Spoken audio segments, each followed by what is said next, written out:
नमस्कार, सत्ता विमर्श में आपका स्वागत है। मैं प्रवीण कुमार। राम मंदिर निर्माण को लेकर गहमागहमी शुरू हो चुकी है और इस बीच सबसे बड़ी खबर जो आई है वो ये है कि आगामी 5 अगस्त को मंदिर निर्माण की शिलान्यास का काम शुरू होगा और प्रधान सेवक नरेंद्र मोदी उस आधारशिला जो शिलान्यास होगा, शिलान्यास की जो नींव की पहली ईंट रखी जाएगी वो ईंट नरेंद्र मोदी के हाथों रखा जाएगा।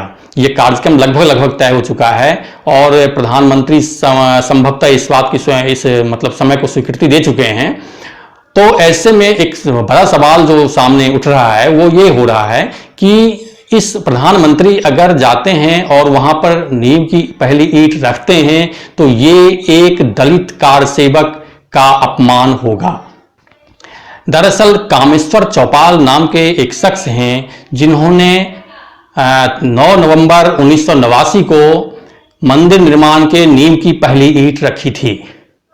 जब मंदिर का निर्माण वो ताला खुला था, उसके बाद जब बहुत सारे विश्व हिंदू परिषद के लोग सब इकट्ठे होके और इसको लेके आंदोलन चलाए थे और उसके बाद जब बारी आई कि हमारे मंदिर निर्माण शुरू किया जाना चाहिए तो फिर ये सवाल उठा था उस समय कि किससे ये नींव की ईंट रखवाई जाए।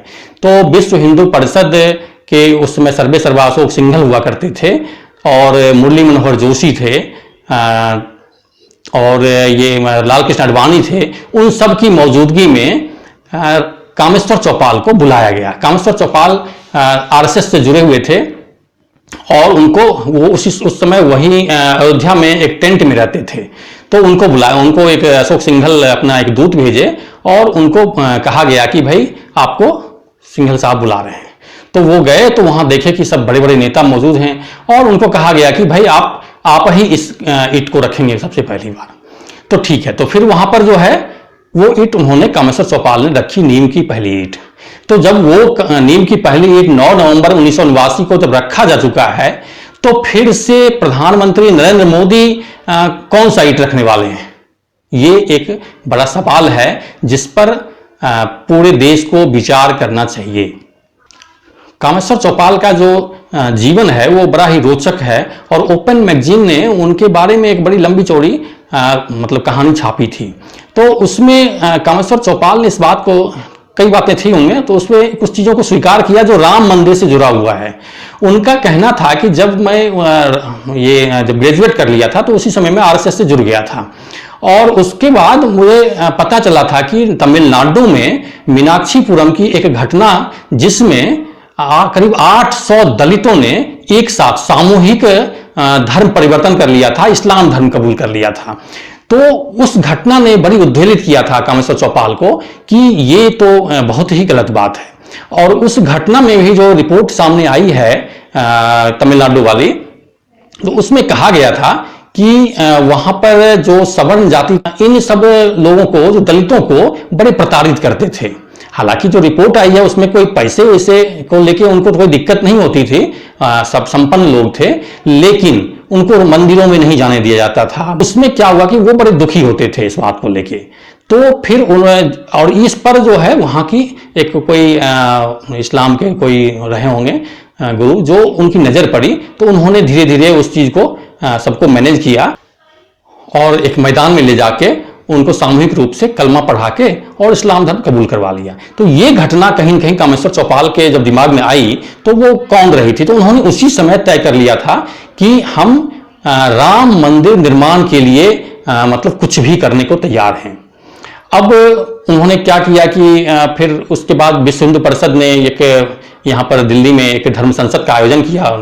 उस धर्म संसद में बड़े बड़े दिग्गज नेता पहुंचे और उन्होंने मंदिर निर्माण के लिए एक रोड मैप तैयार किया। और रोड मैप तैयार करने के बाद कामेश्वर चौपाल चूंकि वो सुपौल के हैं, बिहार के सुपौल के रहने वाले हैं, तो वहां पर सीतामढ़ी है, सीतामढ़ी में सीता की जन्मस्थली मानी जाती है। तो वहां से एक यात्रा शुरू की गई और उसमें कामेश्वर चौपाल का कहना है कि वो यात्रा इतनी भव्य थी, इतनी भारी भीड़ जुटी थी उसमें, जिसकी कल्पना मैंने नहीं की थी। तभी से लग गया मुझे कि राम मंदिर का निर्माण होके रहेगा। खैर वो यात्रा बढ़ी और तमाम चीजें हुई। बाद में 1986 में राजीव गांधी जो प्रधानमंत्री थे तो उन्होंने उस मंदिर का ताला भी खुलवा दिया और मंदिर का मतलब रास्ता प्रशस्त होता गया। फिर लंबा विवाद चला, सुप्रीम कोर्ट ने भी उसमें सुनवाई की और तमाम सुनवाई बहुत जल्दी सुनवाई करने के बाद जब सुप्रीम कोर्ट का फैसला आ गया, उसके बाद प्रधानमंत्री नरेंद्र मोदी ने 5 फरवरी 2020 को संसद में जो राम मंदिर निर्माण के लिए एक ट्रस्ट का गठन किया गया था उसके सदस्यों की घोषणा की। तो उस सदस्यों की घोषणा में भी कामेश्वर चौपाल का नाम था। कामेश्वर चौपाल को बहुत खुशी हुई कि भाई मुझे कुछ पता नहीं था, जब प्रधानमंत्री ने नाम लिया तो उनको पता चला कि मैं भी उसमें हूं, तो उनको गर्व महसूस हुआ। अब स्थिति जो है पलट गई। हालांकि किसी ने कोई आपत्ति नहीं जताई है, लेकिन ये मैसेज क्या कहता है? अगर फिर से उस मंदिर में उसके निर्माण की नींव रखी जाएगी और उसमें पहला ईंट प्रधान सेवक नरेंद्र मोदी रखेंगे, तो फिर वो जो 9 नवंबर 1989 को जो ईंट रखी गई थी उसका क्या?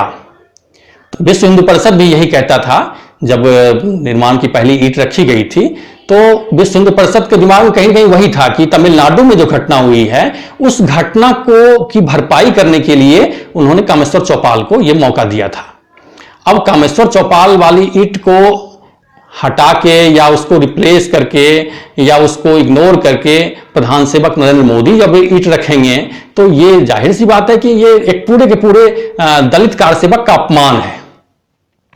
और ये अपमान कम से कम प्रधानमंत्री नरेंद्र मोदी को नहीं करना चाहिए था। प्रधानमंत्री नरेंद्र मोदी को अभी भी वक्त है, अभी भी वो सोचें कि ये जो निर्माण की पहली ईंट जो रखी गई थी उसी पर निर्माण होगा और मंदिर बनेगा, मंदिर का भव्य निर्माण होगा और जो भी होगा वो देश को सौंपा जाएगा।